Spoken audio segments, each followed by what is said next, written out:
শিক্ষার্থীদের আধুনিক ও মানসম্মত শিক্ষা প্রদানের লক্ষ্যে সিরাজগঞ্জের সলঙ্গায় ভিআইপি মডেল স্কুলের তত্ত্বাবধানে পরিচালিত আরিফ প্রি ক্যাডেট স্কুলের উদ্বোধন করা হয়েছে। বিপুল সংখ্যক অভিভাবক ও সুধীজনের উপস্থিতিতে শনিবার বিকেলে আরিফ প্রি ক্যাডেট স্কুলের শুভ উদ্বোধন করেন রামকৃষ্ণপুর ইউনিয়ন পরিষদের চেয়ারম্যান রফিকুল ইসলাম হিরো।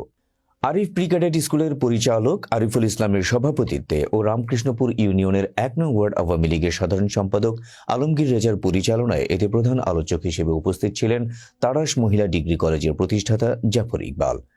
এই সময় ভিআইপি মডেল স্কুলের প্রতিষ্ঠাতা ফরিদুল ইসলাম ফরিদ, রামকৃষ্ণপুর ইউনিয়ন আওয়ামী লীগের সাধারণ সম্পাদক আলতাফ হোসেন মণ্ডল, সিরাজগঞ্জ ডিগ্রি কলেজের সহকারী অধ্যাপক নুরুল ইসলাম খান, উনুখা পাগলা পীর উচ্চ বিদ্যালয়ের অবসরপ্রাপ্ত সহকারী প্রধান শিক্ষক আব্দুস সালাম সত্তার সহ এলাকার গণ্যমান্য ব্যক্তিবর্গ উপস্থিত।